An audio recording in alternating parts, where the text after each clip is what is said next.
A raised bed garden is a wonderful tool for growing adventuring rations and saving your precious silver for other dungeoneering necessities like rope, lanterns, and bags of ball bearings.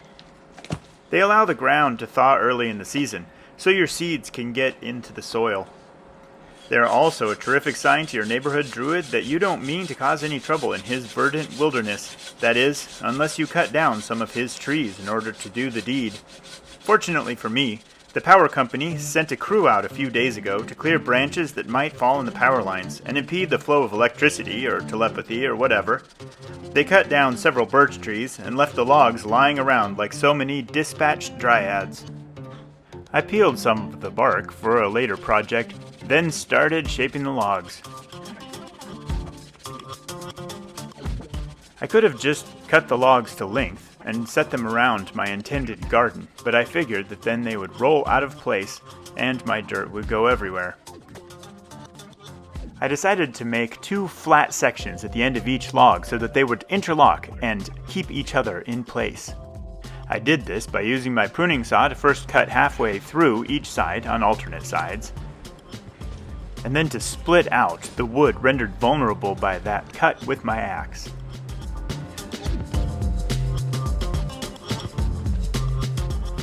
My axe is sharp on one side for chopping, but for this job I'm splitting, and that's why I feel the blade to see that I am splitting with the correct side. I don't want to knock the block out before I work on the other side because that will make the log too unsteady. You might wonder what this project has to do with crafting for Dungeons & Dragons. Well, Dungeons & Dragons is a storytelling game, and, as with any kind of storytelling, it requires some verisimilitude.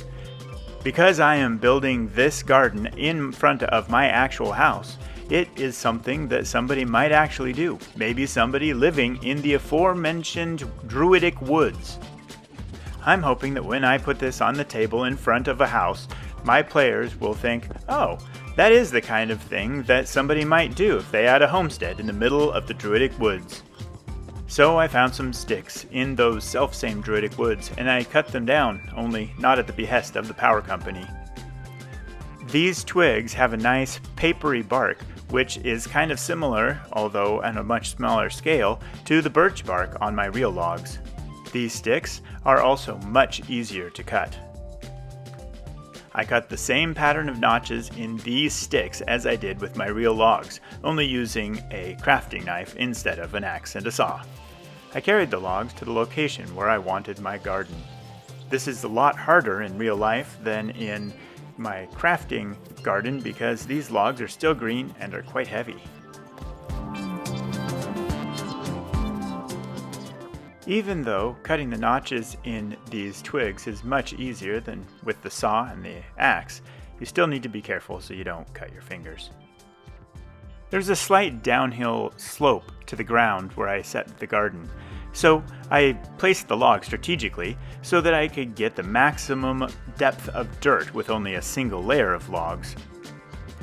I misjudged the length of logs that I would need to go around my initial cardboard base, so I cut a new cardboard base a little bit bigger and used the old cardboard base to increase the depth of the garden without using quite so much of my dirt.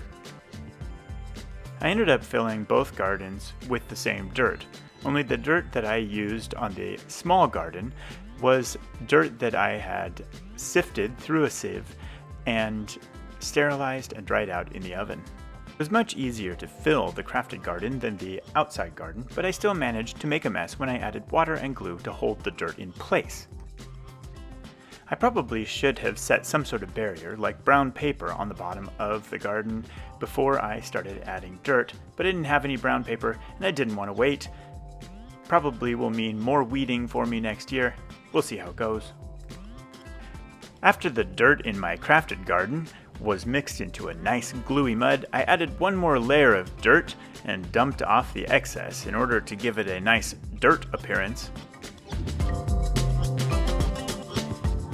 I filled the garden with as much dirt as it would hold, and then employed the labor of a local halfling to smooth it out.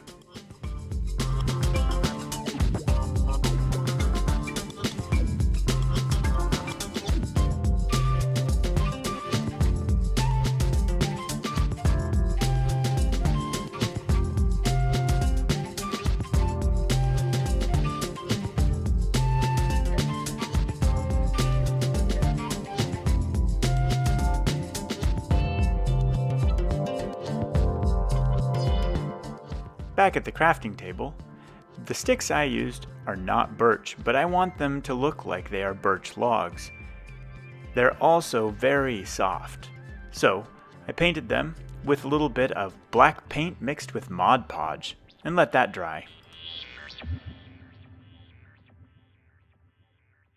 Next, a deep color, sort of a brick red. This is the first color that's going to start adding depth to the birch bark that I want to cover these logs. It also starts to lighten that black up, so lighter colors will show above. The birch bark will, after all, be white, and the birch wood is quite light as well. Next, a layer of brown. I also dry brushed the surface of the dirt with a bit of this rich brown color to start giving some depth to the color of the dirt. Next, orange. The brown paint is not quite dry yet, and I'm spreading the orange paint in a pattern that makes horizontal stripes if these logs were standing upright. This will eventually give me a pattern that resembles the birch bark. So it's very important to only use the brush sweeping outward from the dirt and around the log to start making these markings. I continue through my sequence of lighter colors with tan, still making sure that I sweep outward, and also still not waiting for the paint to become completely dry, so I'm getting a little bit of mixing of colors as I go along. Tan is also a great color for continuing to add depth to the soil by dry brushing. This is a little bit lighter dry brush than with the deep brown and gives a lot of contrast to the dirt's texture. Next up, yellow. Yellow's getting pretty close to the white that I will use, and I can see some of the colors through the streaks in this paint. I am still making sure that I brush with each brush stroke along the direction that would be horizontal if these trees were still standing upright. I'm also making sure that I get in between the logs where some of the light inner wood color is going to show. Finally, the white paint. And this starts immediately to look to me like birch bark. Some of the birch bark that I have doesn't have any black in it, and so it looks a lot like this. Now, of course, I'm going to add some black because I want the piece of terrain to read as birch bark from far away and to any player, whether they are familiar or not with the variations of birch bark.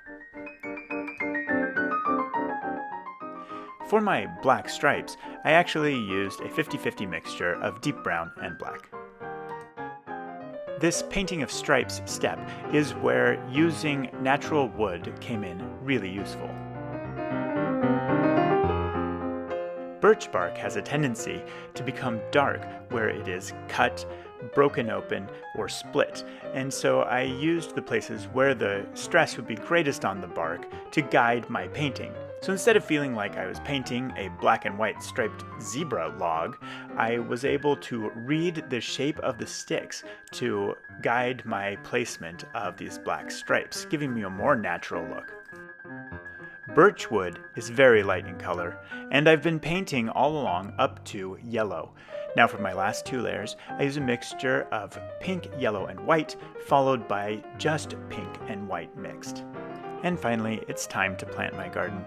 My real garden will have to wait until next year as the first frost has settled on the ground here where I live, but I can use some tufts and some bits of lichen and moss to plant this garden immediately. It's important while placing the vegetation to disguise the fact that these are round tufts of foliage. I do this partly by putting multiple tufts together so they are touching. This helps a little bit. You can also cut the tufts, although I didn't here.